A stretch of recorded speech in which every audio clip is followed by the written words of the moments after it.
We open up and it's actually a bit of a flashback. It's a flashback to the day of the Riddler's attack on Gotham. We actually see Vic. He's supposed to be in high school or something. Looks to be like a junior or a senior. He's got his girlfriend, Graciela. That's who we saw who was texting him in the previous episode. And they're talking about, I think it's Halloween, right? They're like getting excited, all this stuff. You know the deal. You remember the excitement.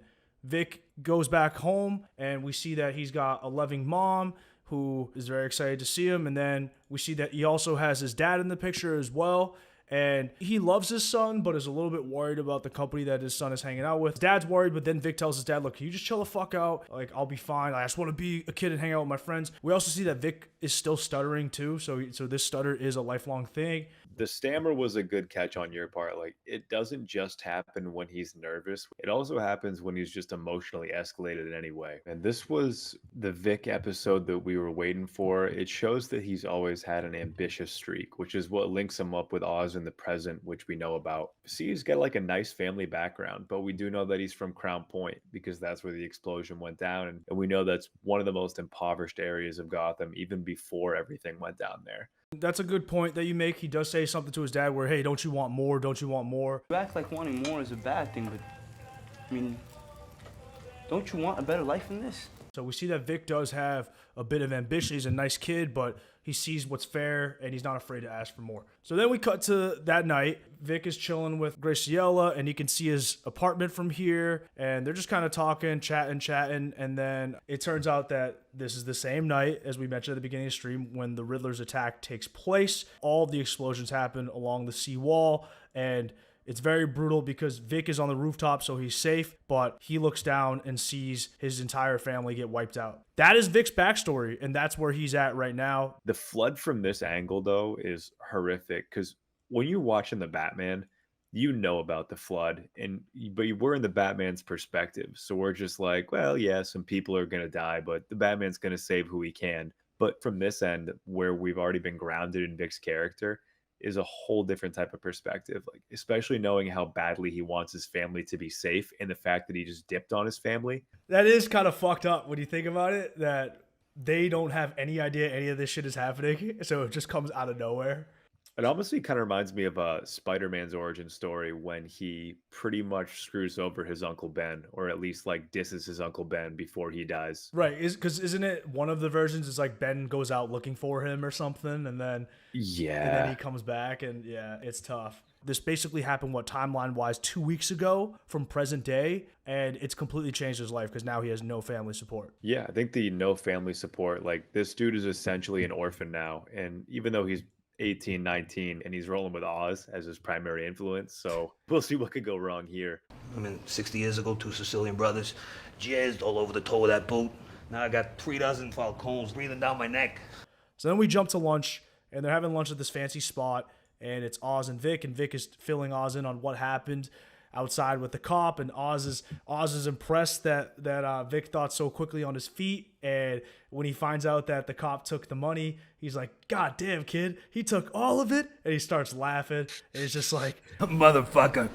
Well, that's the course of doing business, kid. Welcome to life.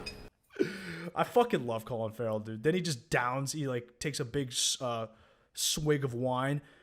The waiter comes by, asks them what else, what would they like to order, and as Vic is trying to order the steak frites, is it frites? Steak frites.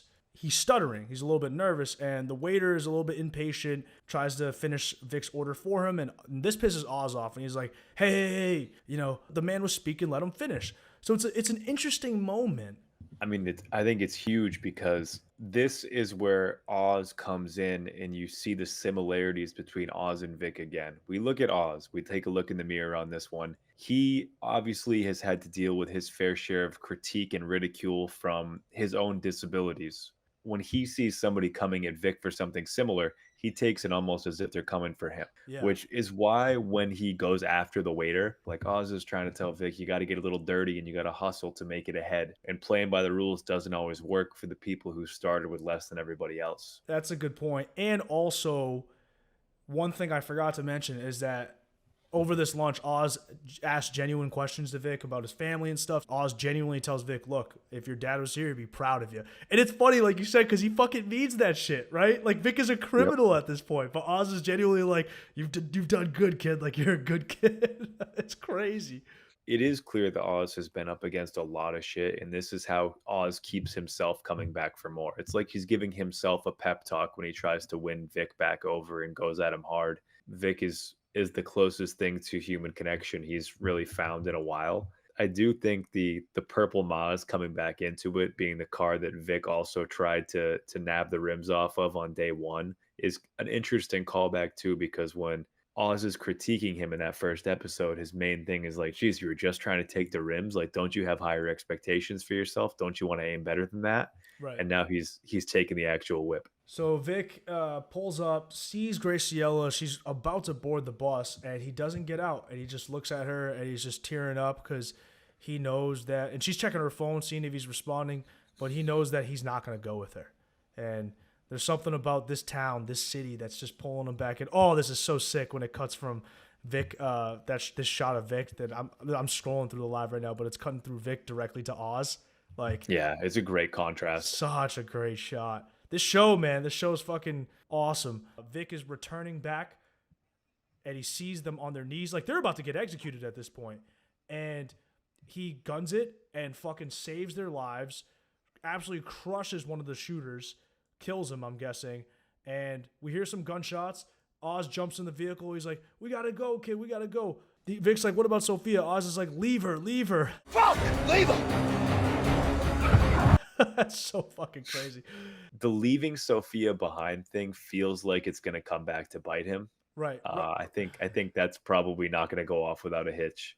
Right after he just told her, I'll try to earn your trust back. And then right in the first instance, he just fucking dips. So we don't know what's happening with Sophia. And they drive off as gunshots are ringing out. And Oz tells Vic, like, God damn it, Vic. I knew you'd come back. I fucking knew it.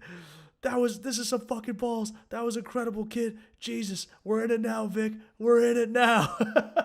Cuts to Vic's face, and he's just like, oh, what did I just get into? Yeah. And that's the episode.